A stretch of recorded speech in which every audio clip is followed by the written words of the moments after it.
Praise the lord. దేవుని ఘనమైన నామమునకు మహిమ కలుగును గాక. ఈ సాయంత్ర సమయంలో మరొకసారి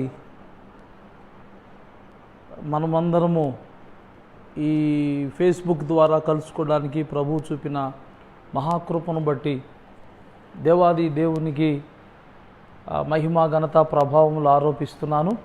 చిన్న ప్రార్థన చేసుకొని మనం దేవుని వాక్య భాగంలోనికి మనం వెళదాం. పరిశుద్ధుడు అయిన తండ్రి, మీకు వందనాలు, కృతజ్ఞతాస్తుతులు చెల్లిస్తున్నాను. ఈ సాయంత్రం సమయంలో మరొకసారి నాయన మమ్మల్ని దర్శించుటకై దిగిరమ్మని ప్రార్థిస్తున్నాను. ప్రతి చల్లపూటను ఏదేని తోటలో ఆదాము అవ్వల దగ్గరికి వచ్చి వారితో మాట్లాడి పరమునకు వెళ్ళిన దేవుడవు నాయన. అదే రీతిగా ప్రభువా సన్నిధిని వెతుకుతున్నాం ప్రభువా. వెతికే వారికి నేను దొరుకుతానని మీరు వాగ్దానం చేశారు ప్రభువా. మరి ఈ సమయంలో నాయనా స్తోత్రాలు, నీ ప్రత్యక్షత మాకేమని ప్రార్థిస్తున్నాను. నిన్ను వెతుకుతూ, నీ వాక్యాన్ని వెతుకుతూ, నీ సన్నిధిని వెతుకుతూ ప్రభువా నాయనా నా తండ్రి స్తోత్రాలు, నిన్ను ప్రేమించి నీ పాదాల చెంత కూర్చున్న ప్రతి బిడ్డను మీరు బ్లెస్ చేయమని ప్రార్థిస్తున్నాను తండ్రి. యేసు నామములో నీ సన్నిధి వారు ఎక్కడ ఉన్నప్పటికీ ఇప్పుడు వారి మీదకి దిగి వచ్చును గాక ప్రభువా. పరిశుద్ధాత్మ శక్తిని, ప్రభావమును విడుదల చేయమని ప్రార్థిస్తున్నాను. ప్రతి కుటుంబం ఆశీర్వాదకరంగా నాయనా స్తోత్రాలు, ప్రతి బిడ్డకు క్షేమాభివృద్ధికరంగా ఈ ప్రార్థన కూడికను, ఈ వాక్య ధ్యానాన్ని నీ కృపలో మీరు ముద్రించి నడిపించండి. వాక్యాన్ని ఆటంకపరిచే చీకటి అంధకార శక్తులు I bind it in the name of Jesus. ఈ నామములో తండ్రి స్తోత్రాలు, క్షేమము కలుగునుగాక. అద్భుతంగా మీరే మాట్లాడి మహిమ పొందమని యేసు నామమున ప్రార్థిస్తున్నాము తండ్రి. ఆమేన్, ఆమేన్. దేవునికి మహిమ కలుగునుగాక. మరి నా మాట మీకు అందరికీ స్పష్టంగా వినబడుతుందని నేను తలంచుతున్నాను. ఒకవేళ ఏదైనా డిస్టర్బెన్స్ ఉంటే కింద కామెంట్ పెట్టి తెలియచేయండి. దేవుని వాక్యాన్ని ధ్యానం చేసుకుందాము. మనం గడిచిన దినంలో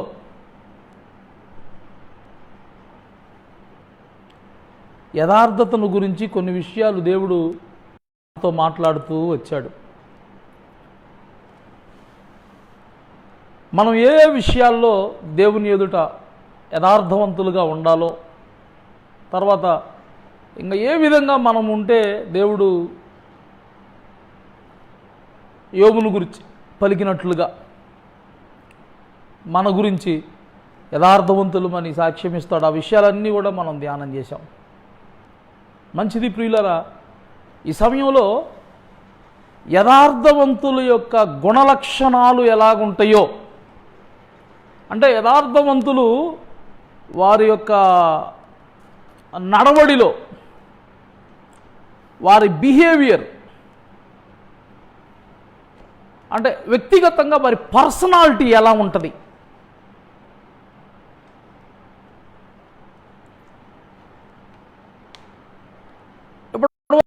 దేవుని ఎదుట ప్రవర్తించే విధానము, లేక సమాజంలో అతడు ప్రవర్తించే విధానము, ఇవి చూసాం. కానీ ఈరోజు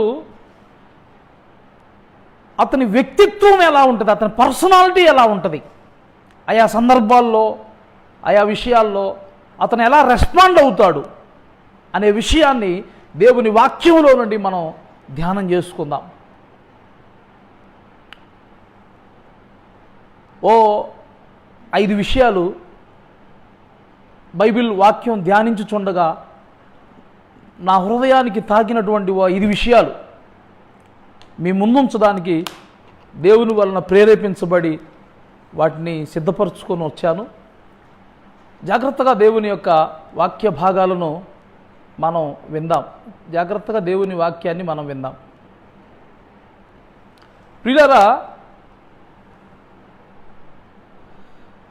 ముందుగా ఒక వాక్య భాగాన్ని మనం చదువుకుందాం.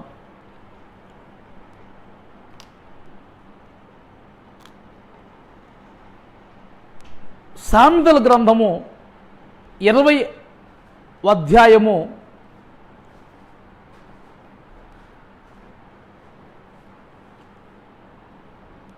10 11వ వాక్య భాగాన్ని మనం ధ్యానం చేసుకుందాం.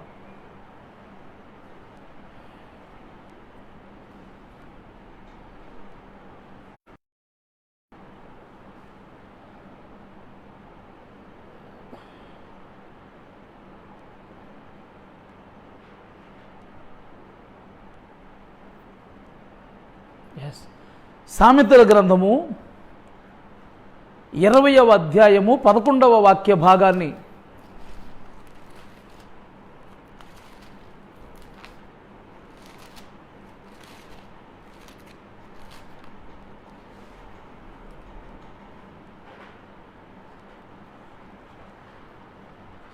బాలుడు సహితము తన నడవడి శుద్ధమైనదో కాదో, యథార్థమైనదో కాదో తన చేష్టల వలన తెలియజేయును.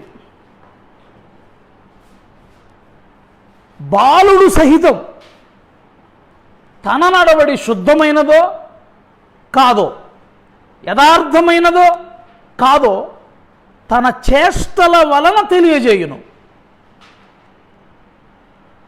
అంటే ఒక బాలుడు సహితము అన్నాడు అంటే దాని అర్థం ఏంటంటే ఒక చిన్న పిల్లవాడు కూడా తన చేష్టల వలన, తన నడవడిలో తను యథార్థవంతుడో కాదో, తన ప్రవర్తన పరిశుద్ధమైనదో కాదో తెలియజేస్తాడంట. ఎలాగా? తన చేష్టల వలన, తన బిహేవియర్. ఒక రకంగా చెప్తే తన నడవడి అంటే తన పర్సనాలిటీ. ఇప్పటి వరకు మనం దేవుని ఎదుట ఎలాగ ఉన్నాడు, యథార్థవంతులు ఎలాగుంటారో, లేకపోతే ఇంట్లో ఎలా ఉంటారు, లేక బయట ఎలాగుంటారు, ఈ విషయాలన్నీ కూడా మనం ధ్యానం చేశాం. అదంతా కూడా అతనికి అవుట్వర్డ్కి సంబంధించిన విషయం. కానీ ఇన్వర్డ్గా అతను ఎలా ఉంటాడు, అతని ఇన్నర్ ఫీలింగ్స్ ఎలాగుంటాయి, అతని అంతరంగం, యథార్థవంతుని యొక్క అంతరంగం ఏ రీతిగా ఉంటుంది, అతని వ్యక్తిత్వం ఎలా ఉంటుంది అనే విషయాలు రోజు మనం ధ్యానం చేసుకుందాం. ఎందుకంటే అతడు ఏ టైంలో ఎలా రెస్పాండ్ అవుతాడు అన్న విధానాన్ని బట్టి నిజంగా అతడు యథార్థవంతుడా కాదా అనేది మనం తెలుసుకోవచ్చు. సో యథార్థవంతుని యొక్క గుణ లక్షణాలు, ఇందాక మనం అసలు దేవునికి ఇష్టమైన వాటిని గురించి మనం ధ్యానం చేస్తూ యథార్థముగా ప్రవర్తించేవారు ఆయనకి ఇష్టలు. ఎందుకు వాళ్ళు ఇష్టలు అంటే వాళ్ళ పర్సనాలిటీ దేవునికి అంటే దాని అర్థం ఏంటంటే వాళ్ళు లోపల అంతరంగంలో ఏ విధమైనటువంటి గుణాన్ని కలిగి ఉంటారో అతని గుణ లక్షణాలు అతన్ని దేవునికి ఇష్టడిగా చేస్తాయి. అద్భుతమైనటువంటి వ్యక్తిత్వం అతనికి ఉంటుంది. ఒకసారి అసలు యథార్థం యొక్క పర్సనాలిటీ ఎలాగుంటుంది అనే విషయాలు మనం చూద్దాం. అతని వ్యక్తిత్వం ఎలా ఉంటుంది అనే విషయం, అతని అంతరంగానికి చెందిన విషయాలు మనం చూద్దాం. అతను ఎలా రెస్పాండ్ అవుతాడు, అతని ఫీలింగ్ ఎలాగుంటుంది, ఈ విషయాలన్నీ కూడా మనం చూద్దాం. మొట్టమొదటి విషయం 5 విషయాలు మీ ముందు ఉంచుతాను. దానిలో మొట్టమొదటి విషయం సామెతల గ్రంథం 21వ అధ్యాయం. అనే కొద్దిగా డోర్ అలా కొంచెం తీసుంచనే, కొంచెం అలా తీసుంచు చాలు, వైఫై కట్ అవుతుంది. యథార్థవంతుని యొక్క పర్సనాలిటీ, అతని యొక్క వ్యక్తిత్వం, అతని అంతరంగపు స్వభావం, అతని ఫీలింగ్స్ ఎలాగుంటాయి, అతని రెస్పాన్స్ ఎలా ఉంటుంది అనే విషయాలు మనం చూద్దాం. సామెతల గ్రంథం 21వ అధ్యాయం 29వ వాక్య భాగాన్ని మనం చూద్దాం. సామెతల గ్రంథము 21వ అధ్యాయము 29వ వచనాన్ని మీ ముందుంచడానికి ఇష్టపడుతున్నాను. చూడండి, ఇక్కడ నేను చదువుతున్నాను. సామెతల గ్రంథము 21వ అధ్యాయము 29వ వాక్య భాగంలో ఇలా రాయబడి ఉంది. భక్తిహీనుడు తన ముఖమును మార్చుకొనును, యథార్థవంతుడు తన ప్రవర్తనను చక్కపరుచుకొనును. దేవునికి స్తోత్రం కలుగును గాక. యథార్థవంతుని గుణలక్షణం. ఇక్కడ దేవునికి ఎందుకు యథార్థవంతుడు ఇష్టడవుతాడయ్యా అంటే, దేవుడు ఎందుకు అతన్ని బాగా ఇష్టపడతాడయ్యా అంటే, భక్తిహీనుడంట తన ముఖం మార్చుకుంటాడంట, కానీ యథార్థవంతుడు ముఖం మార్చుకోడంట. యథార్థవంతుడు తన ప్రవర్తనను చక్కపరుచుకుంటాడు. భక్తిహీనుడి ముఖంలో రంగులు మారిపోతాయి. భక్తిహీనుని ముఖంలో ముఖ కవళికలు మారిపోతాయి. అతని ముఖం తెల్లమారిపోతాయి.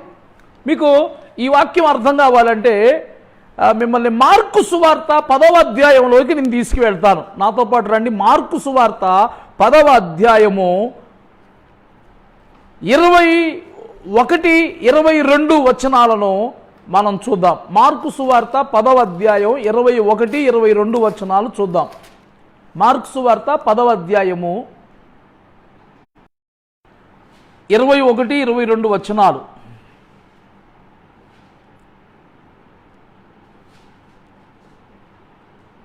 ఇక్కడ ఒక విషయం ఉంది. ఆ విషయాన్ని మనం గ్రహించాలి.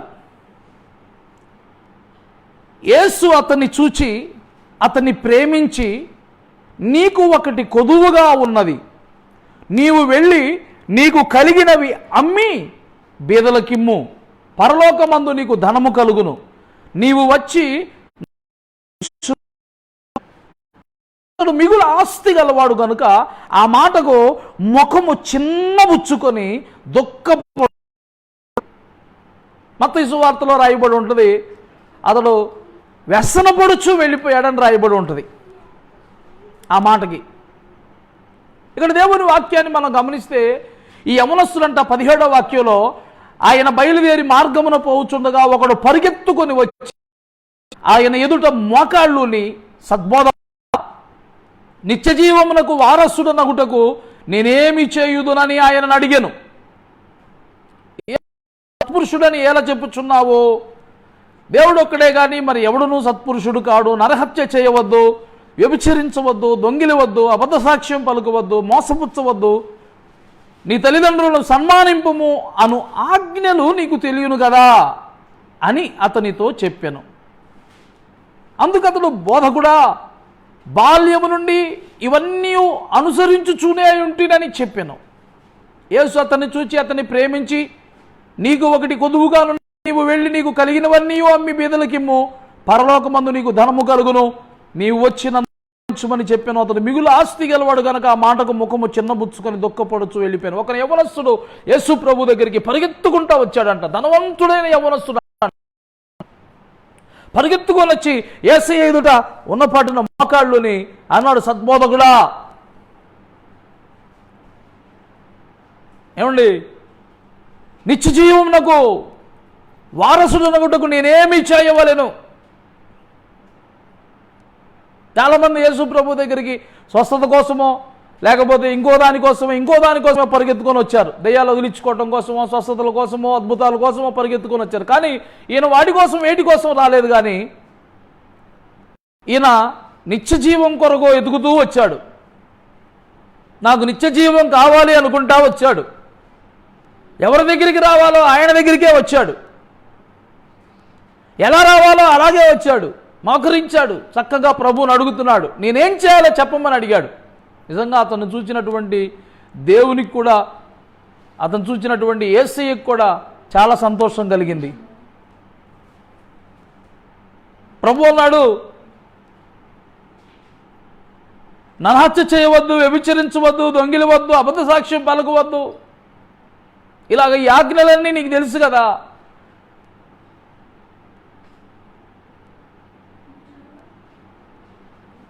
వాడంటాడు, ఇవన్నీ బాల్యము నుండే నేను చేయుచున్నాను. ప్రభు అంటాడు, ఇక్కడ ఒక మాట ప్రభు అంటాడు, నిజమే, ఇవన్నీ నువ్వు బాల్యం నుండే చేయుచున్నావు. అయితే నీకింకా ఒకటి కొదువుగా ఉంది. ఏంటి కొదువుగా ఉంది? నీ ఆస్తిని అమ్మి పంచివు, అప్పుడు నీవు వచ్చి నన్ను వెంబడించు. అని అన్నాడు. కొంతసేపు దీని లోపల దాగి ఉన్న మరొక విషయాన్ని నేను మీకు ముందు చెప్పి మరలా ఈ టాపిక్లోకి వస్తాను. అతడు బాల్యము నుండి కూడా ఆజ్ఞలన్నింటినీ ఎరిగినవాడు కదా, అతడు బాల్యము నుండి కూడా ఆజ్ఞలన్నింటి ప్రకారం నడుచుచున్నవాడే కదా.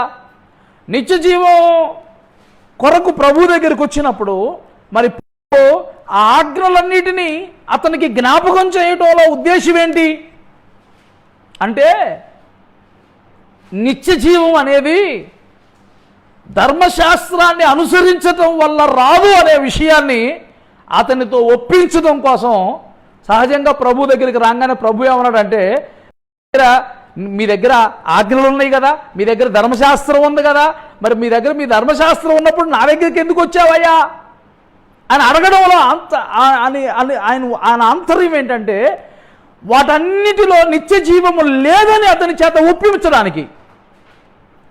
ధర్మశాస్త్రం యొక్క ఆజ్ఞలు కట్టడలలో నిత్య జీవం లేదు. మరి నిత్య జీవం ఎక్కడ ఉంది అంటే, ఎవరైతే యేసుక్రీస్తునందు విశ్వాసం ఉంచుతారో వారు నశింపక నిత్య జీవం పొందినట్లు దేవుడు ఆయనను మనకు అనుగ్రహించెను. అంటే ప్రతి ఒక్కరు కూడా క్రీస్తును వెంబడించడంలోనే నిత్య జీవం ఉంది అనే విషయాన్ని గుర్తిరగడానికి,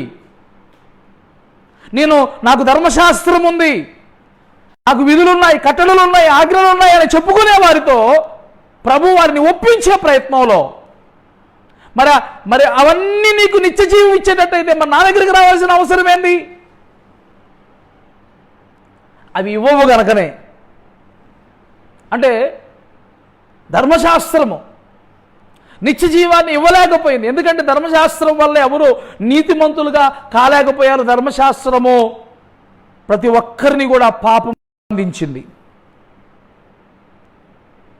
అందుకని క్రీస్తును అంటే ధర్మశాస్త్రము పాపమయ్యిందా అట్లనరాదు అని దేవుని వాక్యం చెప్తుంది. అలా కాదు, ధర్మశాస్త్రము దేనిని చేయజాలకపోయినో దాన్ని చేశాడు. అందుకు క్రీస్తునందు నీవు విశ్వాసం ఉంచాలి, అందుకు క్రీస్తును నువ్వు వెంబడించవలసిన ఆవశ్యకత ఉంది. అంటే ధర్మశాస్త్ర పద్ధతి ప్రకారం జీవించవద్దని దేవుడు ఎన్నడూ చెప్పడం లేదు. కానీ క్రీస్తునందు విశ్వాసం ఉంచడం ద్వారానే నిత్య జీవం పొందుతావనే విషయాన్ని అతను అర్థం చేసుకోవాలని ప్రభు ఏమన్నాడంటే, మరి నువ్వు వీటన్నిటినీ పాటిస్తున్నావు కదయ్యా అని అన్నాడు. అవన్నీ జ్ఞాపకం చేశాడు. అవన్నీ నేను పాటిస్తున్నాను అన్నాడు. అంటే అర్థం ఏంటంటే, అవన్నీ పాటిస్తున్నప్పటికీ కూడా అతని హృదయంలో ఇంకా నేను నిత్య జీవానికి పొందుకుంటాననే నిశ్చయత అతనికి రాలేదు.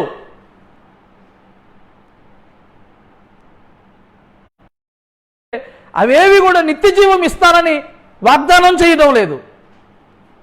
క్రీస్తు ద్వారా మాత్రమే నిత్య జీవం అనే దేవుడు మనకు వాగ్దానం చేస్తున్నాడు. కాబట్టి ప్రియులరా, ఈ సందర్భం జరిగినప్పుడు అతని గురించి ప్రభువారు నేను చిన్నప్పటి నుంచి ఇవన్నీ పాటించుతూనే ఉన్నానని చెప్పినప్పుడు ప్రభు ఏమన్నాడంటే, నీకింకా ఒకటి కొదువుగా ఉంది, నీకింకా ఒకటి కొదువుగా ఉంది, నీకింకా ఒకటి కొదువుగా ఉంది. ఏంటి అది కొదువుగా ఉన్న విషయం? నీ ఆస్తినంతా నువ్వు బీదలకు అమ్మేసి నన్ను వెంబడించమన్నాడు.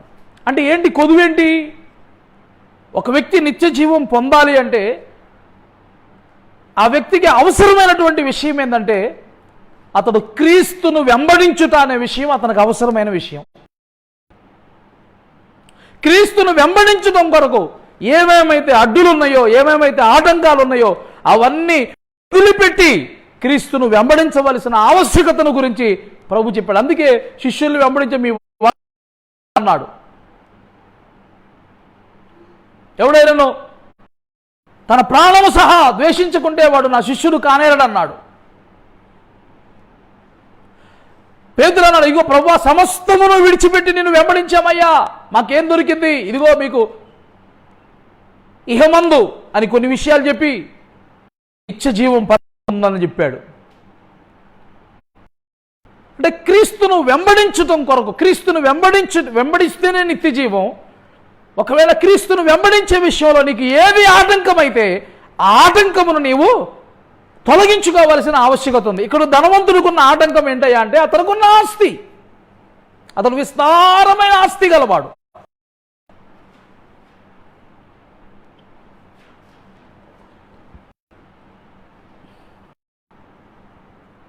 ఆ కింద వచనం 24 వచనంలో 23 వచనాల్లో చూడండి, ఆస్తి గలవారు దేవుని రాజ్యంలో ప్రవేశించడం ఎంతో దుర్లభమని శిష్యులతో చెప్పారు. ఆ మాటలకు శిష్యులు విస్మయం పొందిరి.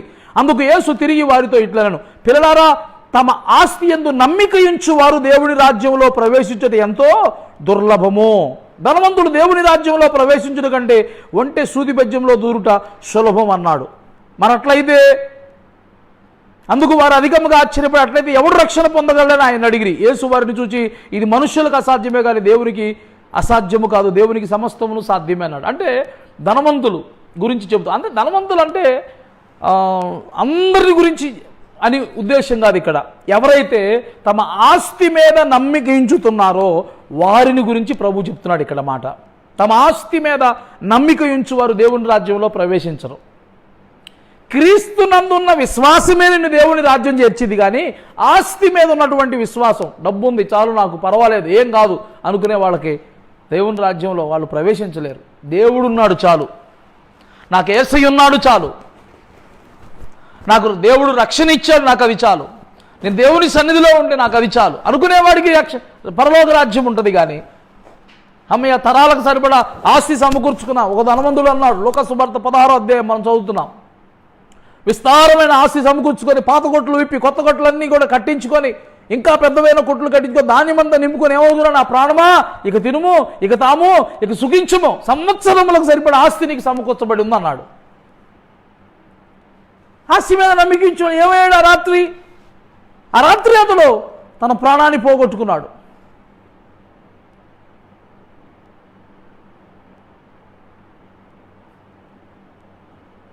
నీ ఆస్తి నేను పరలోకం చేర్చలేదు.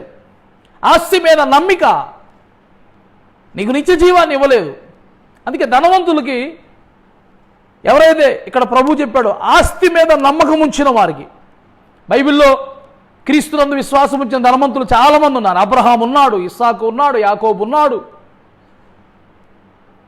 యోసేపు ఉన్నాడు, తర్వాత మనం చూస్తున్నాం యోబును చూస్తున్నాం. వీళ్ళందరూ ధనవంతులు, కానీ ఆస్తి మీద నమ్మకం ఉంచిన వాళ్ళు కాదు, క్రీస్తు మీద దేవుని మీద విశ్వాసం ఉంచినటువంటి వారు వీళ్ళు.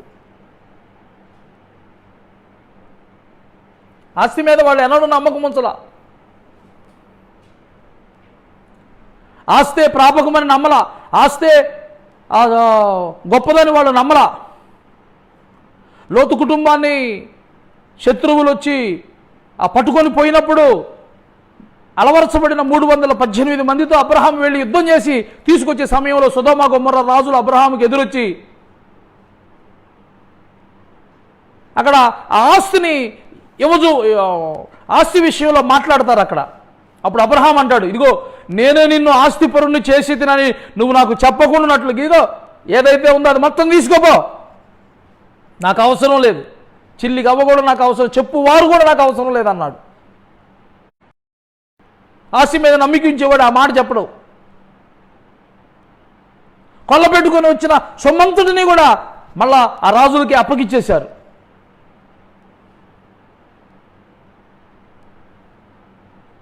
వారు దేవుని యందు విశ్వాసం ఉంచే, బైబిల్ గ్రంథంలో దేవుని చేత ఆశీర్వదించబడి ధనవంతులుగా చేయబడినటువంటి వాళ్ళు ఉన్నారు, గొప్పవారు ఉన్నారు. వారిలో దేవుని మీద విశ్వాసం తప్ప దేవుడు ఇచ్చే వాటి మీద నమ్మకం వాళ్ళకి ఎన్నడూ వాళ్ళు పెట్టుకోలేదు. అలా నమ్మకం పెట్టుకోలేదు, దేవుని మీదే వాళ్ళ నమ్మకం. కాబట్టి ఇక్కడ ఈ యవనస్తుని విషయంలో యేసు ప్రభు అర్థం ఒక లోపాన్ని చెప్తున్నాడు. నాయన నీకున్న లోపం ఏంటంటే నువ్వు డబ్బును నమ్ముకుంటావు, అది కాదు, నువ్వు నన్ను నమ్మి నన్ను వెంబడించవలసిన అవసరం ఉంది, అప్పుడే నీకు నిత్య జీవం వచ్చిందని చెప్పాడు. అందుకోసం అతను ఏం చేయమన్నాడంటే, నీకు ఒక కొదువుగా ఉంది ఏంటంటే నీ ఆస్తిని మొత్తాన్ని నువ్వు ఇచ్చేసేయి బీదలకి, నీ ఆస్తిని నమ్మి బీదలకు పంచిపెట్టేసి నన్ను వచ్చి వెంబడించమంటే అతడంట మిగులు ఆస్తి గలవాడు అనుకునే కంటే కూడా ఎక్కువగా ఆస్తి మీద నమ్మకం ఉంచేవాడు అని అర్థం. కాబట్టి ఆ వ్యసన పడిపోయి ముఖం మార్చుకొని ఏమండి ముఖం చిన్నబుచ్చుకొని మళ్ళీ ఎనిక్కి తిరిగి కూడా చూడకుండా వెళ్ళిపోయాడంట. అందుకే ప్రభు అన్నాడు, ఇలాంటి వారు సూది బెజ్జంలో ఒంటె దూరటం సులభమేమో కానీ ఇలాంటి వారు పరలోక రాజ్యం ప్రవేశించడం దుర్లభం అన్నాడు. దేవునికి స్తోత్రం కలుగును గాక. ఇక్కడ ఇతని ప్రవర్తన చూడండి, తన ముఖాన్ని మార్చుకున్న, తన ముఖాన్ని చిన్న లేకపోతే దుఃఖపడుతున్నాడు, అదొక రకంగా అయిపోయి ముఖమంతా తెల్లవారికి అయిపోయి వెళ్ళిపోయాడు, వ్యసనపడుచు వెళ్ళిపోయాడు. ఇతని ప్రవర్తన చూడండి ఎలాగుందో. అలాగే ఇప్పుడు దావీదు మహారాజు దగ్గరకు వద్దాం. దావీదు మనకు తెలుసు కదా, దేవుని ఎదుట యథార్థవంతుడని దేవుని చేత సాక్ష్యం పొందినాడు కదా. ఇతని ముఖ లక్షణం ఎలా ఉందో ఒకసారి మనం చూద్దాం. 2 సమూయేలు గ్రంథం 12వ అధ్యాయం, 2వ సమూయేలు గ్రంథము 12వ అధ్యాయం.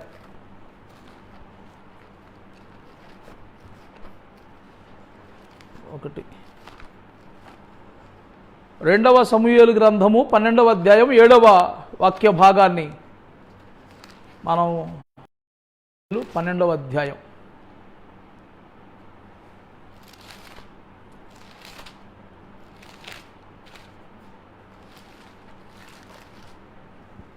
పన్నెండవ అధ్యాయము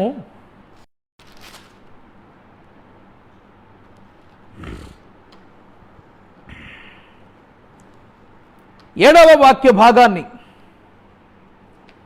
నేను చదువుతున్నాను. నాతాను దావీదును చూచి, ఆ మనుష్యుడవు నీవే, ఇశ్రాయేలీయుల దేవుడైన యెహోవా సెలవిచ్చున్నదేమనగా, నేను నిన్ను రాజుగా పట్టాభిషేకము చేసి సౌలు చేతిలో నుండి నిన్ను విడిపించి నీ యజమాని నగరిని నీకు అనుగ్రహించి నీ యజమానుని స్త్రీలను నీ కౌగిట చేర్చి ఇశ్రాయేలు నీకు ఇది చాలదని నీవు అనుకునే మరి ఎక్కువగా నీకు ఇచ్చియుందును. నీవు యెహోవా మాటను తృణీకరించి ఆయన దృష్టికి చెడుతనము చేసితివి. ఊరియాను కత్తి చేత చంపించి అతని భార్యను నీకు భార్య ఎగునట్లుగా నువ్వు పట్టుకున్నావు. అమ్మోనీయుల చేత నీవు అతన్ని చంపించితివి కదా. నీవు నన్ను లక్ష్యము చేయక హిత్తీయుడగు ఊరియా భార్యను నీకు భార్య ఎగునట్లు తీసుకొని నీ ఇంటి వారికి సదాకాలం యుద్ధము కలుగును. నా మాట ఆలకించుము. యెహోవానగు నేను సెలవిచ్చినదేమనగా, నీ ఇంటి వారి మూలములనే నేను నీకు అపాయమును పుట్టింతును. అక్కడ ఇంకా చాలా విషయాలు మాట్లాడుతూ 12వ వాక్యం అంటాడు, పగటి యందు వారు నీవు ఈ కార్యము రహస్యముగా చేసితివి కానీ ఇశ్రాయేలీయులందరూ చూచుచుండగా పగటి అందే నేను చెప్పిన దాన్ని చేయించును అనను. అప్పుడు దావీదు ఏమన్నాడో చూద్దాం ఒక్కసారి. 13వ వాక్యం, నేను పాపము చేసి తినని దావీదు నాతానుతో అనగా. ఏమండి, ఆ తర్వాత వచనాలు మనం చూస్తున్నాం. 17 వచ్చింది. ప్రైజ్ ది లార్డ్, హల్లెలూయా. ప్రియులారా, ఇక్కడ ఒక సంఘటన జరిగింది. ఈ 12వ అధ్యాయం మొట్టమొదటి వచనం నుంచి మనం చదివితే ఆ 11వ అధ్యాయంలో ఒక విషయం జరిగింది. వసంతకాలంలో రాజులు యుద్ధానికి బయలుదేరే టైంలో దావీదు యుద్ధానికి వెళ్లకుండా రాజనగరంలో పడుకొని సాయంకాలంలో పైకి వెళ్ళి మేడ మీదకి వెళ్ళి స్నానం చేసేటువంటి అటు ఇటు తిరిగి చూస్తుంటే స్నానం చేసే ఒక స్త్రీ కనబడింది. ఆమెను చూడగానే ఆమెను పిలిపించుకొని, ఏమండి మరి ఆవిడ భర్త ఎవరయ్యా అంటే ఊరియా, దావీదుకు చాలా నమ్మకమైనటువంటి సైనికుడు, చాలా నమ్మకస్తుడు. అతను యుద్ధంలో ఉన్నాడు. ఊరియా భార్యను చూసి దావీదు మోహించి ఆమెతో పాపము చేసి ఆమెను గర్భవతిని చేసినప్పుడు ఏం చేయాలో తెలియక దావీదు ఊరియాని పిలిపించి, ఊరియాని నీకు యుద్ధంలో ఉండకుండా సెలవులు ఇచ్చేస్తున్నానయ్యా, నువ్వు ఇంట్లో సంతోషంగా ఉండు నీ భార్యతో అని చెప్పినప్పుడు ఊరియా నీతిమంతుడయ్యుండి నా దేవుని పక్షంగా అందరూ కూడా యుద్ధం చేస్తూ ఉంటే నా రాజపక్షంగా నేను నా భార్యతో సంతోషంగా ఉండడానికి ఇది నాకు సమయమా? లేదు, నేను అలా చేయను అని చెప్పి ఏమండి నీతి కొరకు ఊరియా నిలబడి యుద్ధానికే వెళ్ళిపోతాడు. ఆ టైంలో ఏం చేయాలో తెలియక ఇక వీడు బ్రతికుంటే చాలా ప్రమాదం, నేను చేసిన తప్పు బయటకు వచ్చేస్తుంది అని చెప్పేసి ఊరియాని కొట్టి చంపించమని చెప్పి తన సైన్యాధిపతి అయిన యోవాబుతో చెప్పి ఊరియాని చంపించేస్తాడు. ఈ విషయం ఎవరికీ తెలియదు అనుకున్నాడు దావీదు. అందుకే దావీదుని గురించి కూడా దేవుడు అంటాడు,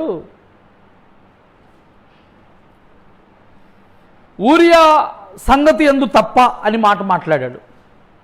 అయినప్పటికీ కూడా దావీదు స్వభావం ఎలాగుందో చూడండి. దేవుడు ఈ విషయాలన్నింటినీ చూసి నాతాను అనబడిన ఒక ప్రవక్తను దావీదు దగ్గరికి పంపిస్తాడు. ఆ ప్రవక్త దావీదు దగ్గరికి వచ్చి రాజసభలో దావీదు కూర్చొని ఉండగా నాతాను వచ్చి అంటాడు, రాజా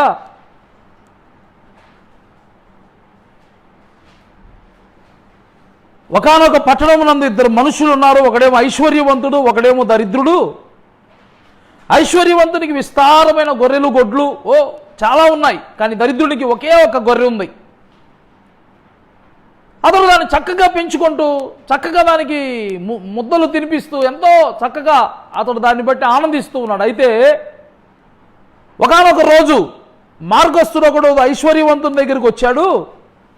వచ్చినప్పుడు అతడు తన యొద్దకు వచ్చినటువంటి అతని మార్గస్థుడిని అతనికి విందు సిద్ధం చేయడానికి తన యొక్క గొర్రెల్లో కానీ తన యొక్క గొడ్డల్లో కానీ దేన్ని కానీ తీసుకోకుండా అతడు ఏం చేశాడంటే,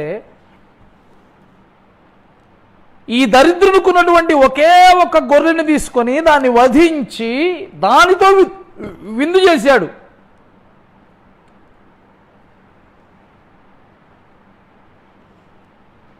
అసలు ఇది ఎంతవరకు న్యాయమయ్యా? దీని విషయమై నువ్వు న్యాయం చేయాలి అంటాడు.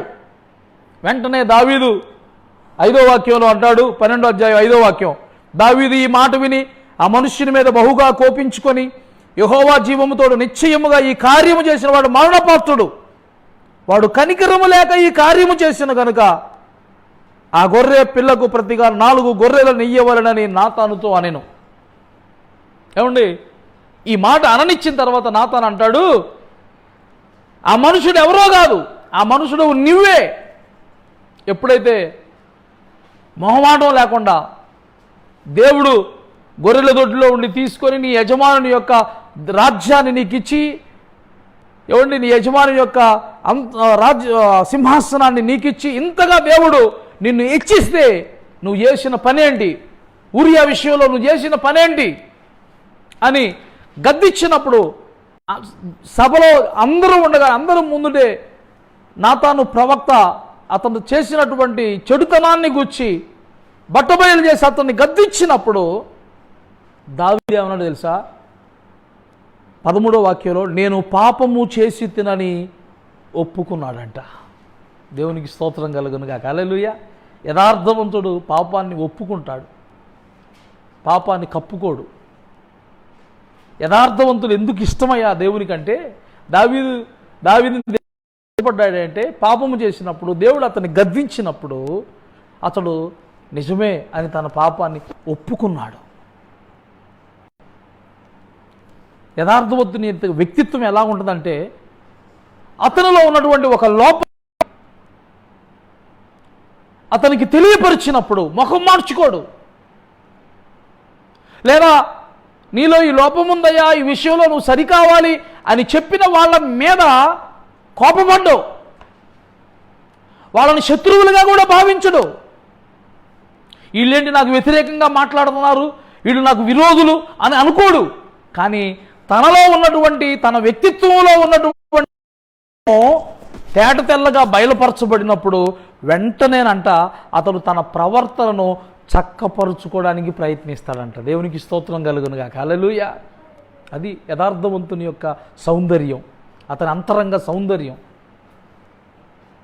ఆ బ్యూటీ దేవునికి నచ్చింది, ఆ సౌందర్యమే దేవునికి నచ్చింది. భక్తిహీనుడైతే ముఖం మార్చుకుంటాడంట, ముఖ కవళికలు మారిపోతాయి అంట. వెంటనే బైబిల్ గ్రంథంలో మనం మీకా గ్రంథంలో చదువుతున్నాం. గద్దించిన వారిని శత్రువులుగా భావించే మనస్తత్వం ఉన్న వారిని గురించి మీకా చెప్తూ ఉన్నాడు. ఈ దినాల్లో కూడా చాలామంది ఇది లోపం ఉంది, ఈ లోపం నువ్వు సరి చేసుకోవాలి అని చెప్పే వాళ్ళని శత్రువులుగా భావిస్తున్నారు. ఇష్టపడలేదు, వాళ్ళని చూడగానే ముఖం వికారంగా పెట్టుకుంటున్నారు. ఎడ దొరికాడరా మా గీడు అన్నట్టుగా, ఉదయాన్నే లేచి ఈడు ముఖం చూడాల్సి వచ్చింది అని అనుకున్నట్టుగా వాళ్ళ ముఖ కవళికలు మారిపోతాయి. కానీ యథార్థవంతుడైతే ముఖాన్ని కాదు మార్చుకునేది, తన ప్రవర్తనను మార్చుకుంటాడు. ప్రైజ్ లార్డ్, హల్లెలూయా. తన వైఖరిని, వారి ఎడల తన వైఖరిని విరోధంగా కాదు మార్చుకునేది, నిజంగా తన ప్రవర్తనను మార్చుకుంటాడు. భక్తిహీనుడు ముఖం మార్చుకుంటాడు, యథార్థవంతుడు తన ప్రవర్తనను చక్కపరుచుకొని ఆ విషయంలో క్లీన్ చిట్ పొందుకుంటాడు. దేవుని నామానికి మహిమ కలుగును గాక. ఇది ఒక లక్షణం. రెండో లక్షణం నేను త్వరగా చెప్తాను. సామెతల గ్రంథం 16వ అధ్యాయం 17వ వాక్యం. సామెతల గ్రంథము 16వ అధ్యాయం 17వ వాక్యంలో, సామెతల గ్రంథం 16:17.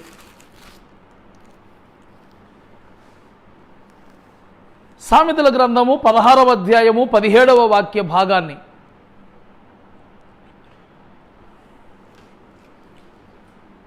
చెడుతనము విడిచి నడుచుటయే యథార్థవంతులకు రాజమార్గము. యథార్థవంతుడు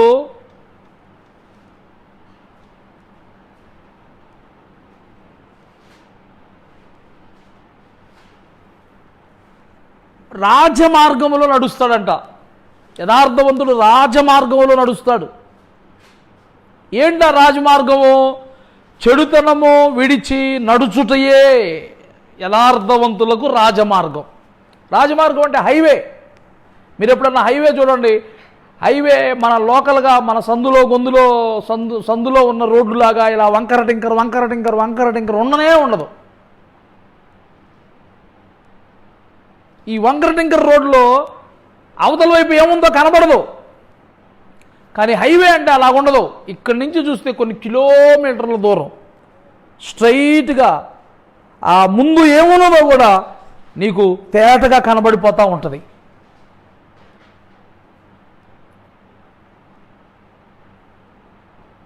యథార్థవంతుల మార్గం అంటే అలాంటి హైవే లాంటిదంట. దానిలో నడుస్తాడు. ఏంటి ఆ హైవే అంటే? చెడుతనమును విడిచి నడుచుటయే యథార్థవంతులకు రాజమార్గము.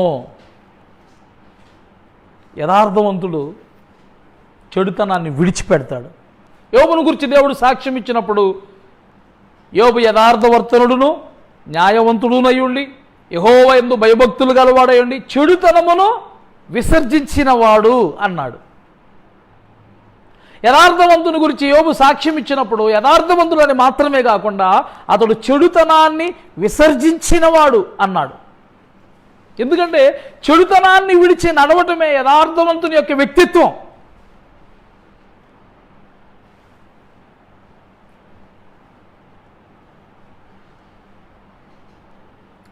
ఇప్పుడు మనం ఏ దినాల్లో ఉన్నాం తెలుసా?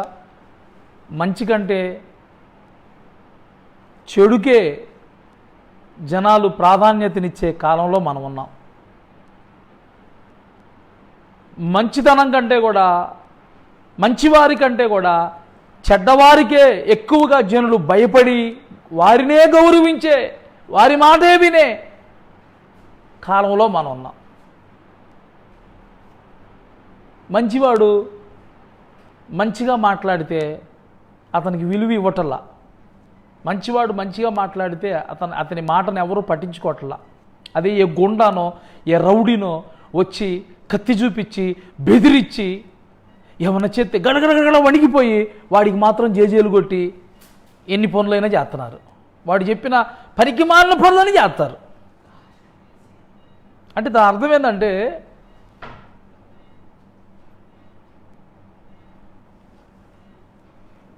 చిన్న ప్రవక్తల గ్రంథాల్లో ఒక చోట చెప్పాడు, ఇది చెడు కాలం, ఇది చెడు కాలం, ఇది చెడు కాలం. ఇప్పుడు ఏ దినాల్లో ఉన్నామనంటే మనము చెడ్డ దినాల్లో ఉన్నాం. దినములు చెడ్డవి, దినములు చెడ్డవి అని దేవుని వాక్యం చెప్తుంది. చెడ్డ దినాల్లో మనం ఉన్నాం అంటే ప్రపంచంలో మంచి కంటే చెడుకే ఎక్కువ విలువనిచ్చి, చెడు చూడండి, చెడు పాకినంతగా తొందరగా మంచితనం పాకట్ల. అలాంటి దినాల్లో మనం ఉన్నాం. మనుషులందరూ కూడా చెడుకే ప్రాధాన్యతనిస్తున్నారు, చెడ్డవాటి గురించే ఆలోచిస్తున్నారు, చెడ్డవాటినే సపోర్ట్ చేస్తున్నారు, చెడ్డవారినే సపోర్ట్ చేస్తున్నారు. వాళ్ళని ఎవరు కూడా లెక్క చేయట్లా. ఇలాంటి దినాల్లో మనం ఉన్నాం. కానీ యథార్థవంతుడంట చెడుతనాన్ని విడిచిపెడతాడంట. చెడుతనాన్ని నువ్వు యథార్థవంతుడు అయితే చెడ్డగా కనబడు ప్రతి దానిని కూడా నువ్వు విడిచిపెట్ట. యథార్థవంతుని గుణలక్షణం ఏంటంటే చెడు వలన ఆకర్షించబడడు, చెడు వలన ప్రేరేపించబడడు, చెడు చెయ్యాలి అని అనుకోడు. చెడ్డతనానికి చెడుకి చాలా దూరంగా ఉంటాడు. చెడుతనాన్ని విడిచిపెడతాడు. సహజంగా లోకంలో ఉండే వాళ్ళందరినీ చూస్తాం. ఎవరున్నారంట మంచిగా, నేను ఇలా ఉండడంలో తప్పేంటి అని లోకంలో ఉన్న వాళ్ళందరినీ చూసుకొని చెడ్డగానే ఉండిపోవడానికి ఇష్టపడతారు. కానీ యథార్థవంతుడు అలాగ అనుకోడు.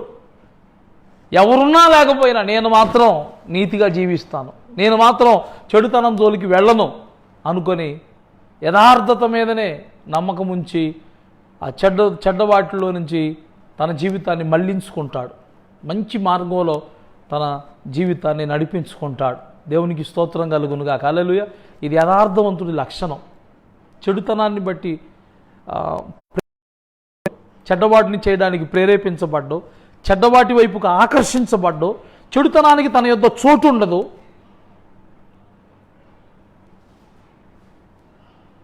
తన కనులు ఎదుట ప్రజలందరూ అలా చెడ్డగా జీవించి సంపాదిస్తున్నప్పటికీ కూడా తాను మాత్రం ఆ చెడుతనంలో బ్రతకాలని అనుకోడు.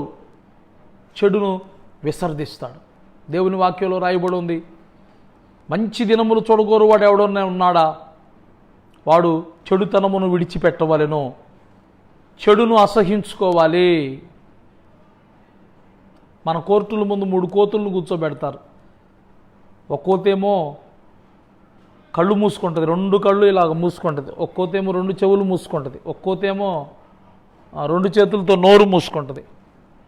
అక్కడ ఒక సూక్తి రాసి ఉంటుంది, ఏమనంటే చెడు చూడకూడదు, చెడు వినకూడదు, చెడు మాట్లాడకూడదు అని.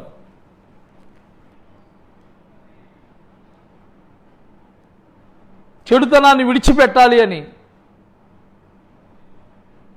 లోకంలో ఉన్న వాళ్ళు కూడా చెడుతనం మంచిది కాదని ఉద్దేశంతో ఇలాంటి బొమ్మలు పెట్టి ప్రజలందరికీ నీతిని బోధించుతున్నారు.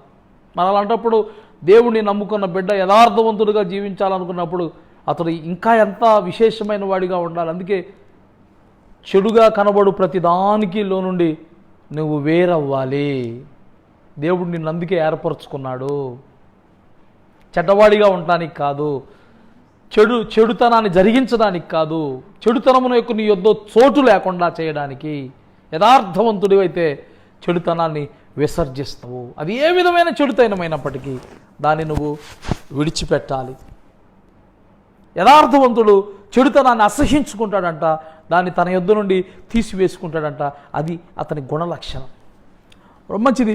3వ విషయాన్ని మీ ముందుంచుతాను. సామెతల గ్రంథం 10వ అధ్యాయం 9వ వచనం. సామెతల గ్రంథం 10వ అధ్యాయం 9వ వచనం. సామెతల గ్రంథంలో 10వ అధ్యాయంలో 9వ వచనం, యథార్థముగా ప్రవర్తించేవాడు నిర్భయముగా ప్రవర్తించును. యథార్థంగా ప్రవర్తించేవాడంట నిర్భయంగా ప్రవర్తిస్తాడంట. అంటే ఒకళ్ళకి భయపడే అవసరత యథార్థవంతుడికి ఉండదు. సహజంగా ఇలాగ ఆలోచన చేద్దాం. ఒక సంగతి జరిగింది, దాని గురించి విచారణ చేస్తున్నారు. నిజం చెప్పు. చూసింది చూసినట్టుగా నిజం చెప్పేవాడికి ఏ భయం ఉండదు. కానీ అబద్ధం చెప్పేవాడికి చాలా భయం ఉంటుంది. అబద్ధం చెప్పేవాడు భయపడుతూ చెబుతాడు. అలాగే చెప్పిన తర్వాత కూడా రేపు ఏ రోజన్నా కానీ నిజం బయటికి వచ్చిందేమో, అప్పుడు నేనేమైపోతానో, నన్ను ఏమంటారో అని భయపడుతూనే వ్యవహరిస్తూ ఉంటాడు. నిజం చెప్పేవాడు నిర్భయంగా చెబుతాడు.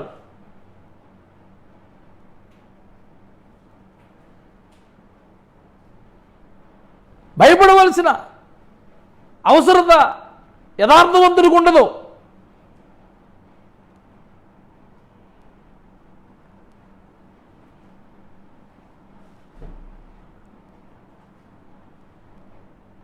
దానియేలు గ్రంథంలో 6వ అధ్యాయం మనం గమనించినట్లయితే దానియేలు మీద మిగిలిన వాళ్ళందరూ కూడా, మిగతా సంస్థానాలకు చెందినటువంటి ప్రధానులందరూ కూడా దానియేలు మీద కక్ష కట్టి దానియేలుకు వ్యతిరేకంగా దానియేలులో ఏమన్నా తప్పుందేమో చూద్దామని దానియేలు చేసిన పనులన్నిటినీ, అతని ఫైల్స్ అన్నిటినీ, అతని కార్యాలయాన్ని అంతటినీ, అతను ఏ ఏ పనుల మీద నియమింపబడో ఆ పనులన్నిటినీ కూడా క్షుణ్ణంగా ఇన్స్పెక్షన్ చేస్తున్నారు.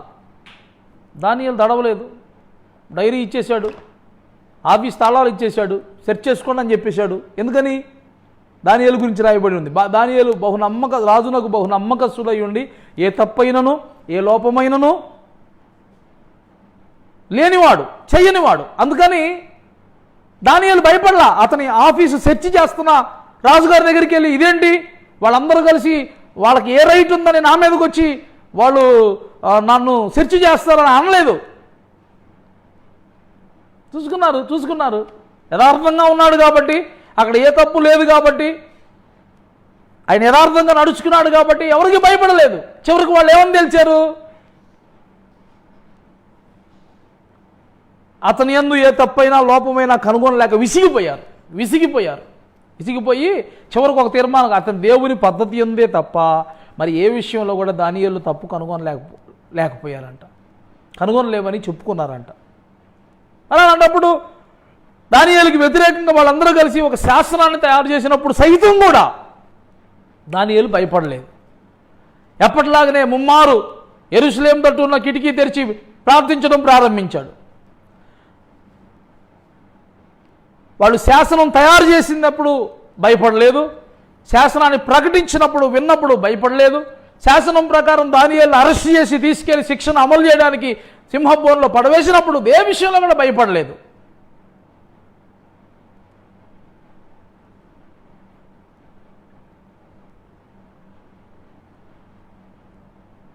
యథార్థవంతులు నిర్భయంగా ఉంటారు. ఎందుకంటే వాళ్ళలో ఏ తప్పు ఉండదు. అందుకే ఏ దోషం ఏ తప్పు వాళ్ళలో లేదు కాబట్టి వాళ్ళు ధైర్యంగా నిలబడగలుగుతారు.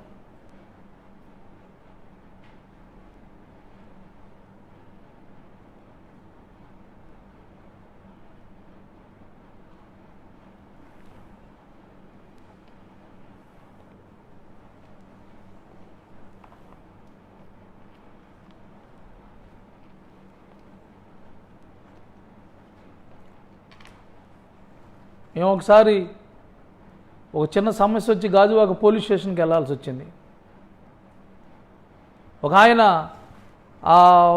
ఒక హోటల్కి వచ్చి ఆ బిల్లు కట్టకుండా వెళ్ళిపోయాడు.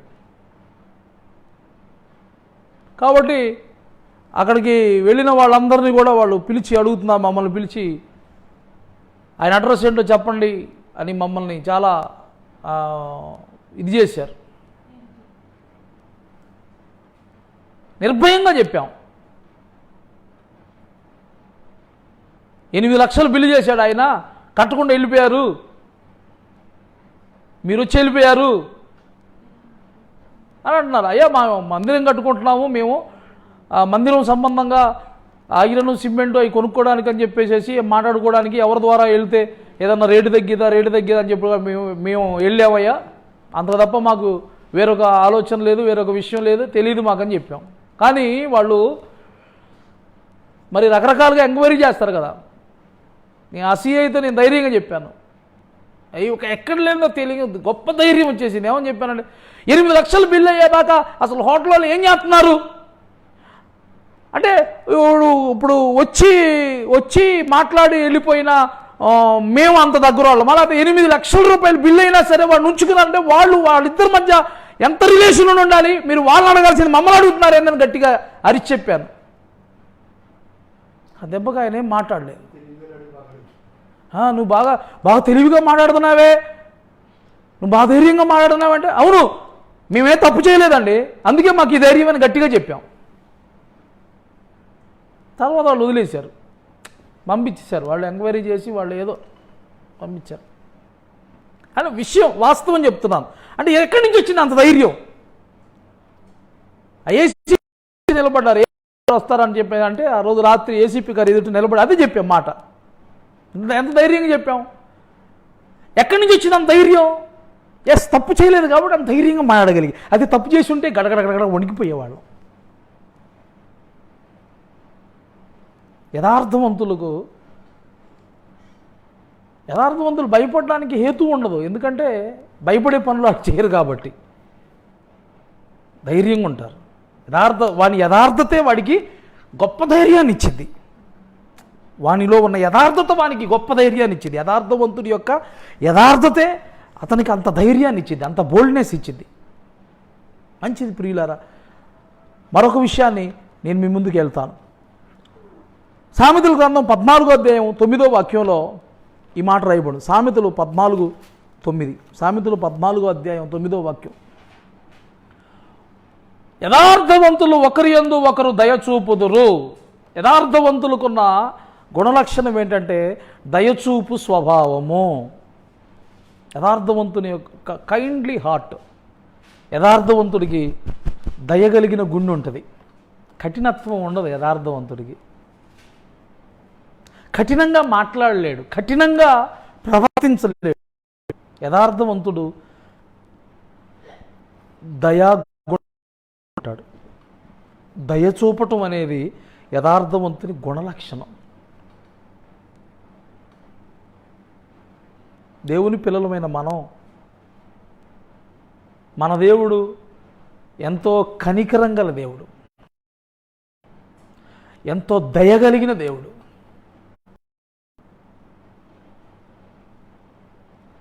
నా యొద్దకు వచ్చు వారిని నేను ఎంత మాత్రము త్రోసివేయనని చెప్పిన దేవుడు. ప్రతి ఒక్కరిని,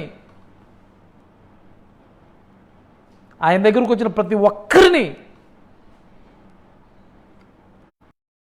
ఆయన దీవించాడు. వారి మనం విన్నాడు, వారి అవసరత తీర్చాడు.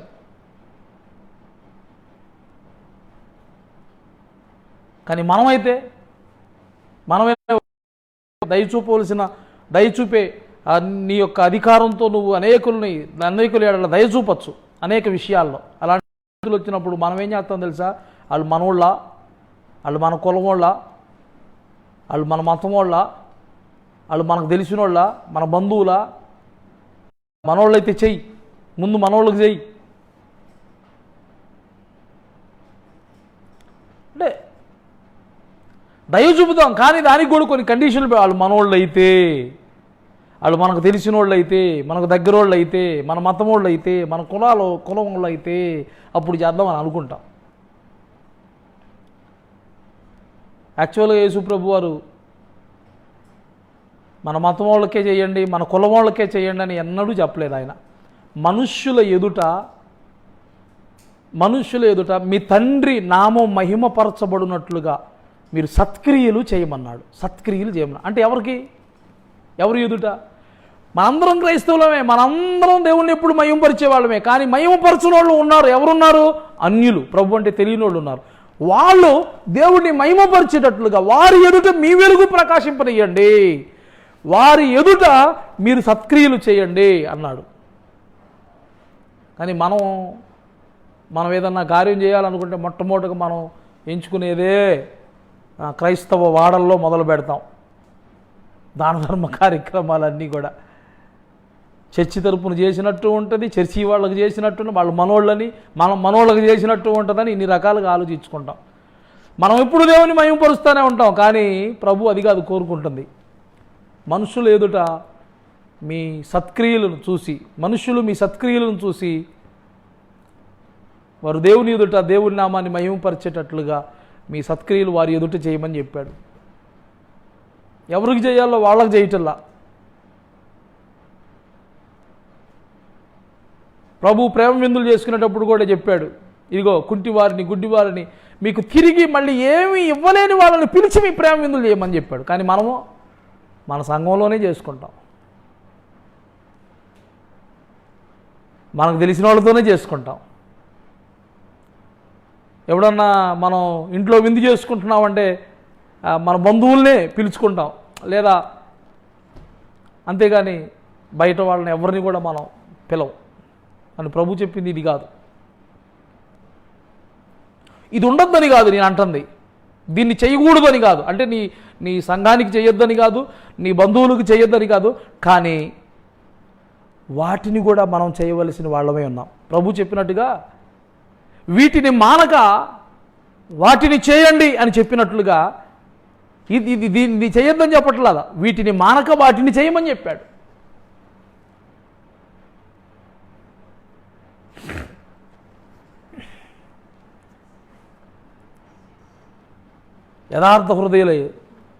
యథార్థవంతులు దయాహృదయం కలిగి ఉంటారు. మీలో ఒకనికి చేసి తిరిగి కనుక నాకు చేసినట్టే అన్నాడుగా ప్రభు. ఆకలిగా ఉన్నవాడు నీ కంటపడినప్పుడు వాడికి ఆహారం ఇమ్మన్నాడు, కానీ దయ చూపించి వాడికి కొద్దిగా ముద్ద అన్నం పెట్టమన్నాడు. కానీ వీడు క్రైస్తవుడా కాడా, వీడు మనోడా కాడా, వీడు మన కొలపోడా కాడా అని చూసి చేయమన్నాడు కదా. కాబట్టి సాటి మానవుడిగా దేవుని స్వరూపంలో ఉన్నవాడిగా నువ్వు తలంచి ఏదన్నా నువ్వు దాన ధర్మ కార్యక్రమాలు దయాగుణం చూపేటప్పుడు ఏదైనా కానీ ఇలాంటి వ్యత్యాసం చూపకుండా యథార్థంగా దైవ స్వభావం కలిగిన వారని వాళ్ళకి చేసి పెట్టు. దేవుని స్వరూపంలో ఉన్నవారుగా భావించి వారికి చెయ్యి. ప్రభు అప్పుడు నీకు తగిన ప్రతిఫలం అనుగ్రహిస్తాడు. యథార్థవంతులు దయాగుణాన్ని కలిగి ఉంటారు. మంచిది. మరొక విషయాన్ని కూడా మనం ధ్యానం చేసుకుందాం. ఎప్పటికి మీకు 4 విషయాలు నేను చెప్పాను, 5వ విషయాన్ని చెప్తున్నాను. కీర్తనల గ్రంథం 33వ కీర్తన మొదటి వాక్యాన్ని చూద్దాం. కీర్తనల గ్రంథము 33వ కీర్తన.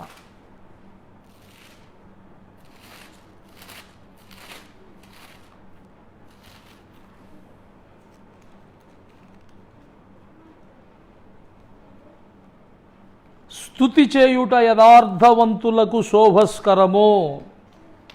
యథార్థవంతుని యొక్క పర్సనాలిటీ ఎలా ఉంటుంది అనే విషయాన్ని మనం ధ్యానం చేస్తూ 4 విషయాలు నేర్చుకున్నాం ఇప్పటికీ. దానిలో మొదటిది, యథార్థవంతుడు తన ముఖాన్ని మార్చుకోడు, కానీ తన ప్రవర్తనను చక్కపరుచుకుంటాడనే విషయాన్ని నేర్చుకుందాం. రెండోది, యథార్థవంతుడు చెడుతనాన్ని విడిచిపెడతాడు, అదే అతనికి రాజమార్గం అనే విషయాన్ని తెలుసుకున్నాం. మూడోది, యథార్థవంతుడు నిర్భయంగా ఉంటాడనే విషయాన్ని తెలుసుకున్నాం. అతడు దేనికి భయపడ్డనే విషయాన్ని తెలుసుకున్నాం. నాలుగోది, యథార్థవంతుడు దయా గుణాన్ని కలిగి ఉంటాడనే విషయాన్ని మనం నేర్చుకున్నాం. ఇది అతనిలో ఉన్న సౌందర్యం. అందుకే దేవునికి అతడు యథార్థవర్తనులు ఆయనకి ఇష్టలని దేవుడు అందుకే మాట్లాడింది. ఆఖరిగా ఐదో మాట మీ ముందు ఉంచుతున్నాను. కీర్తనల గ్రంథంలో స్తుతి చేయుట యథార్థవంతునికి శోభస్కరం. స్తుతించడం మానడు. ఎన్ని వచ్చినా యథార్థవంతుడు స్తుతించడం మానడు. కావాలంటే మీరు యోబు గ్రంథం చూడండి. యోబు యథార్థవంతుడని సాక్ష్యం ఇచ్చాడు కదా దేవుడు. ఇంకా దేవుణ్ణి స్తుతిస్తానే ఉన్నాడు. అన్ని పోగొట్టుకున్న దేవుణ్ణి స్తుతిస్తానే ఉన్నాడు. ప్రతిరోజు దేవుడిచ్చిన సమయంలో ప్రతిరోజు కూడా అరుణోదయముని లేచి 2 చేతులు పైకెత్తి చక్కగా దహన బలులు అర్పించి దేవుడికి స్తుతియాగం చేశాడు. అన్నీ పోయిన తర్వాత కూడా అలాగే దేవుణ్ణి స్తుతిస్తానే కూర్చున్నాడు. యెహోవా ఇచ్చెను, యెహోవాయే తీసుకొని పోయెను, ఆయనకే మహిమ కలుగునుగాక, యెహోవాకే స్తోత్రము కలుగునుగాక అన్నాడు.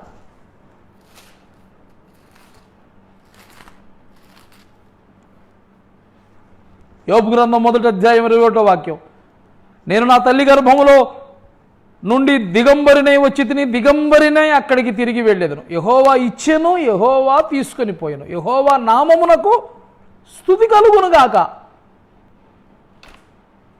యథార్థవంతుడు స్తుతి చేస్తూనే ఉంటాడు, స్తుతిస్తూనే ఉంటాడు దేవుణ్ణి. బైబిల్ గ్రంథంలో స్తుతి వస్త్రము అని ఒక పదం రాయబడి ఉంది. స్తుతి వస్త్రం, స్తుతి యాగము అని కూడా రాయబడి ఉంది కీర్తన గ్రంథంలో. స్తుతి యాగం, యాగం అంటే ఏంటి? ఆపకుండా ప్రభువుని స్తుతించగలగడం. హెబ్రీయులకు రాసిన పత్రికలో కూడా అంటాడు, మనం స్తుతి యాగము చేయుదము. యథార్థవంతుని యొక్క గుణలక్షణం ఏంటంటే ఎప్పుడు దేవుణ్ణి స్తుతిస్తూనే ఉంటాడు, ఎప్పుడు దేవుణ్ణి స్తుతిస్తూనే ఉంటాడు. అదే అతనికి శోభ అంట. శోభ అంటే ఏంటి? శోభాయమానం అంటే ఏంటి? ఇప్పుడు పెళ్లి జరుగుతుంది అనుకోండి, ఆ పెళ్లి జరిగేటప్పుడు ఆ ఇల్లు ఎలాగుంటుంది? చాలా రకాలైన విద్యుత్ దీపాల కాంతిలో మిలమిల మెరిసిపోతూ డెకరేషన్ అద్భుతంగా ఉంటుంది. ఆ పెళ్లి పంది కానీ అవన్నీ కానీ శోభాయమానంగా ఉంటుంది అంటారు. శోభ అంటే స్తుతించటం అనేది యథార్థవంతుడికి శోభస్కరం.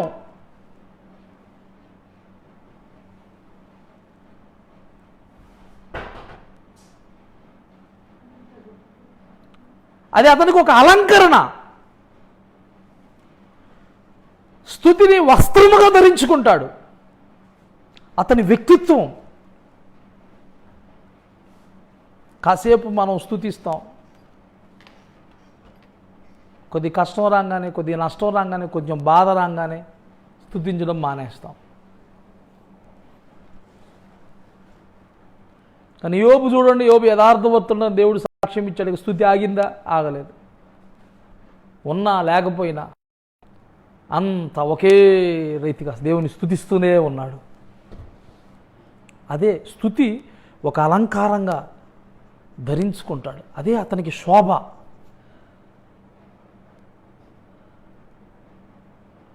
అందుకే యథార్థవంతులంటే దేవునికి ఇష్టం. నీవు హృదయ పరిశోధన చేయొచ్చు, యథార్థవంతుల యందు ఇష్టపడుచున్నావని నేను ఎరుగుదును అన్నాడు దావీదు. కాబట్టి దేవుణ్ణి, నువ్వు యథార్థవంతుడు అయితే దేవుణ్ణి నిత్యం స్తుతిస్తావు.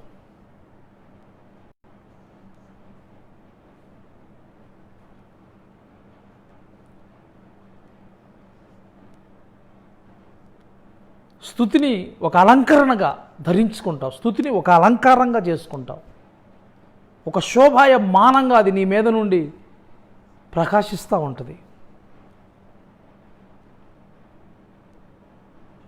మనకు తెలుసు, ఇజ్రాయేలు 12 గోత్రాల్లో ఒక గోత్రం ఏంటంటే యోధా గోత్రం. యోధా అనగా, యోధా కన్నప్పుడు యోధా తల్లి ఇక నేను యెహోవాను స్తుతించేదను అనుకుని ఆ పేరు పెట్టిందంట, యోధా అని.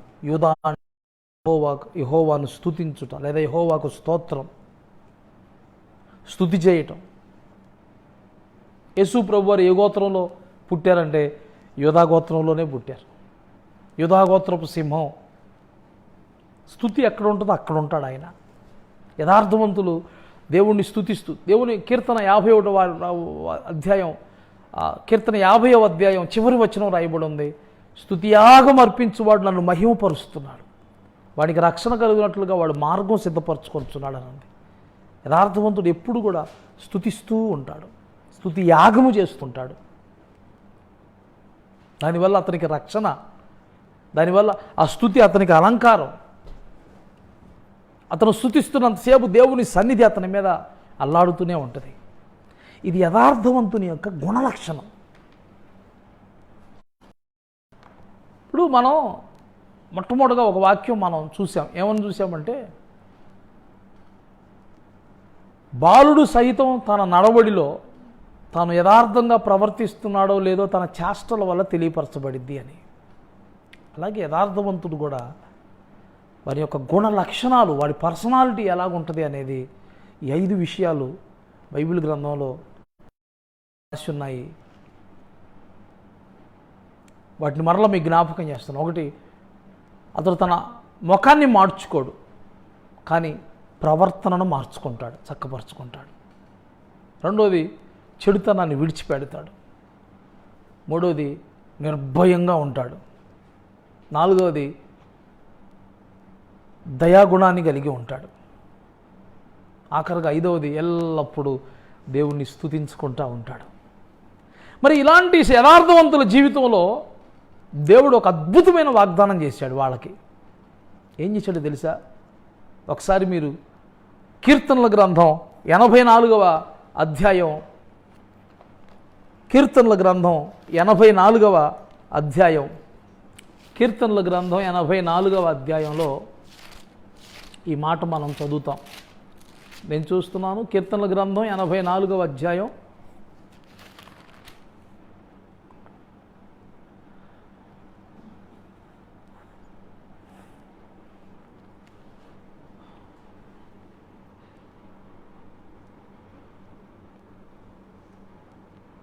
11వ వాక్యాన్ని, యథార్థముగా ప్రవర్తించు వారికి ఆయన ఏ మేలును చేయక మానడో. ఆయన ఏ మేలును చేయక మానడు. యథార్థముగా ప్రవర్తించు వారికి ఆయన ఏ మేలును చేయక మానడు. మరొక చోట కూడా ఒక మాట రాయబడి ఉంటుంది. ఏమనంటే, అడవి సింహం పిల్లలైనా కొదువుగంటూ ఏమో కానీ. అక్కడ ఆ మాట మాట్లాడుతూ అంటాడనమాట.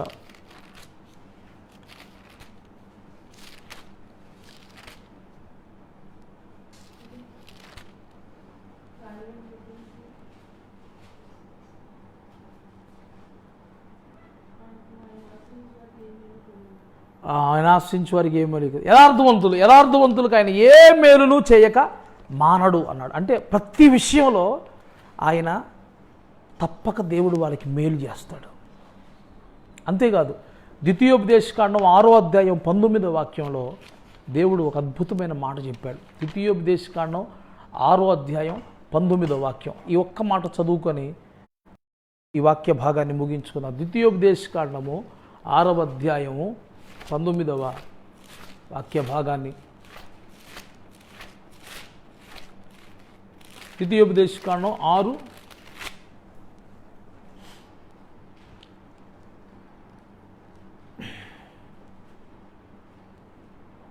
18, 19 వచనాలు నేను చదువుతున్నాను. నీకు మేలు కలుగునట్లును నీ ఎదుట నుండి నీ సమస్త శత్రువులను వెళ్ళగొట్టెదనని యెహోవా చెప్పిన ప్రకారము నీ పితరులతో ప్రమాణము చేసిన ఆ మంచి దేశములో నీవు ప్రవేశించి దాన్ని స్వాధీనపరుచుకొనున్నట్లును నీవు యెహోవా దృష్టికి యథార్థమైనదియు ఉత్తమమైనదియు చేయవలెను. ఎవరైతే దేవుని దృష్టిలో యథార్థంగా జీవిస్తారో, యథార్థమైన దాన్ని, ఉత్తమమైన దాన్ని ఎవరైతే జరిగిస్తారో వారి విషయంలో అంట దేవుడు వారంట మంచి దేశంలో ప్రవేశపెడతాడంట. మంచి దేశంలో ప్రవేశపెడతాడు. మంచి దేశంలో ప్రవేశపెట్టి దాన్ని స్వాధీనపరుచుకునేటట్లు చేస్తాడు. మంచి దేశంలో ప్రవేశపెడతాడు అంటే వారి జీవితంలో మంచి జరగటం వాళ్ళు చూస్తారని అర్థం. మంచినే దేవుడు వారికి జరిగిస్తూ వారి జీవిత దినములన్నీ కూడా వారు నివసిస్తారని అర్థం.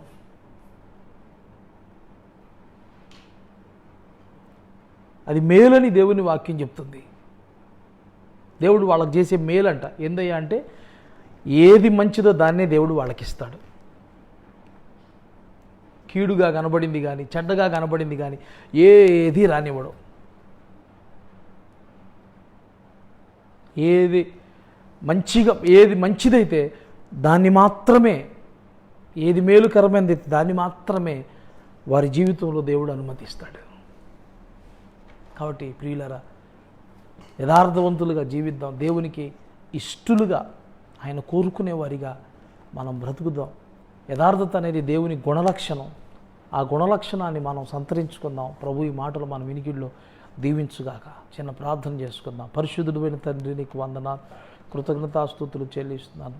యథార్థంగా ప్రవర్తించు వారు ఆయనకి ఇష్టలనియు, నీ హృదయ పరిశోధన చేయొచ్చు యథార్థముగా ప్రవర్తించు వారి యందు ఇష్టపడుచున్నావనియు నీ వాక్యం బోధిస్తుండగా, ప్రభువా, యథార్థత అనేది నీ గుణలక్షణమని, నీవు మమ్మల్ని మొట్టమొదటిగా సృష్టించినప్పుడు యథార్థతతోనే చేసావని అనేక విషయాలు మాతో మాట్లాడావు. మేము ఏ ఏ విషయాలలో యథార్థంగా ఉండాలో మాకు బోధించాం. నీ దేవుడైన యెహోవా యొద్ద యథార్థవంతుడివై ఉండాలని మాట్లాడాం. 7 విషయాలు మాకు బోధించారు. అంతేకాదు ఇంటను బయటను, ప్రేమ చూపే విషయంలోనూ భక్తి చూపే విషయంలోనూ అన్నింటిలో యథార్థవంతుడిగా ఉండాలని మాట్లాడారు. ప్రభువా, ఈ దినం యథార్థవంతుల యొక్క గుణలక్షణాలు, అంతరంగపు స్వభావాలు, వాళ్ళ రెస్పాన్స్ ఎలా ఉంటుందో, వాళ్ళ పర్సనాలిటీ ఎలాగుంటుందో, వాళ్ళ అంతరంగ సౌందర్యం ఏంటో మీరు మాతో మాట్లాడారు ప్రభువా. 5 విషయాలు మా హృదయంలో మేము ధ్యానం చేసుకోవడానికి మాకు సహాయం చేయండి. నీ సన్నిధి ప్రభువా ఈ వాక్యం విన్న ప్రతి బిడ్డ మీదకి దిగిరావడానికి సహాయం చేయమని ప్రార్థిస్తున్నాను. యథార్థవంతుడు ముఖాన్ని మార్చుకోడని, అతనిలో ఉన్న లోపము తెలియపరచబడినప్పుడు తన యొక్క ప్రవర్తన చక్కపరుచుకుంటాడని మీరు మాతో మాట్లాడారు. అలాగే చెడుతనం విడిచి నడుస్తాడనేది రాజ్య మార్గముగా ఎంచుకుంటాడని మీరు మాతో మాట్లాడారు. నిర్భయంగా ప్రవర్తిస్తాడని, దయ చూపుతాడని, ప్రభువా నిత్యముని స్తుతించే అనుభవాన్ని కలిగి ఉంటాడని మీరు మాతో మాట్లాడారు. ఆ వ్యక్తిత్వాన్ని మేము ధరించుకోవడానికి సహాయం చేయండి. వాక్యమైన బిడ్డలందరి మీద నీ అభిషేకం దిగి వచ్చును గాక. శరీర బలహీనతతో ఎవరైనా ఉంటే ఇప్పుడే మీరు ముట్టమని ప్రార్థిస్తున్నాను. ప్రతి బలహీనత I bind it in the name of Jesus. యేసు నామమున మా ప్రియులు ఎవరు కూడా ప్రభువా ఎక్కడ ఎవరికి కూడా నాయన కరోనా అనడానికి వీలేదు ప్రభువా. నీకు స్తోత్రాలు. నీ రక్తాన్ని కంచెగా వేస్తున్నాను. బిడ్డలందరి చుట్టూ నీ రక్తాన్ని ప్రోక్షిస్తున్నాను. శరీర బలహీనతలన్నీ తొలగించండి. నీరసం నిస్సత్తువ తొలగించండి. ప్రతి బిడ్డను నన్నెత్తించరి కాలు వరకు, కాళ్ళు ఎముకలు కండరాలు కీళ్ళు నరాలు నడువులు ముట్టి దీవెన కలిగించండి. అద్భుతం చేయండి. యేసుక్రీస్తు నామమున ప్రార్థిస్తున్నాం తండ్రి. ఆమేన్. ఆమేన్. మీ అందరికీ ప్రభు పేరిట వందనాలు, శుభములు తెలియజేస్తున్నాను. అలాగే రేపటి దినం మరలా 7:30 గంటలకు దేవుని సన్నిధిలో మరలా మనం కలుసుకుందాం. మరి ఈ సమయంలో చిన్న అనౌన్స్మెంటు చెప్పురా.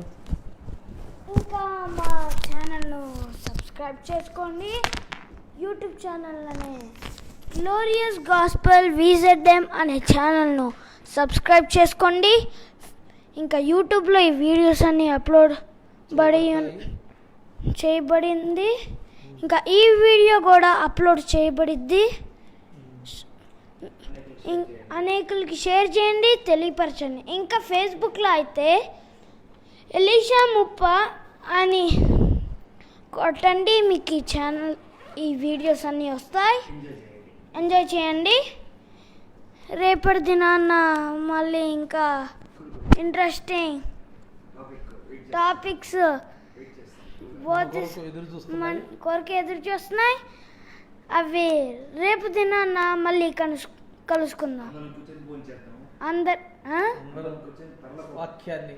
అందరు కూర్చొని వాక్యాన్ని భోజనంగా తీసుకుందాం. బాయ్. God bless you.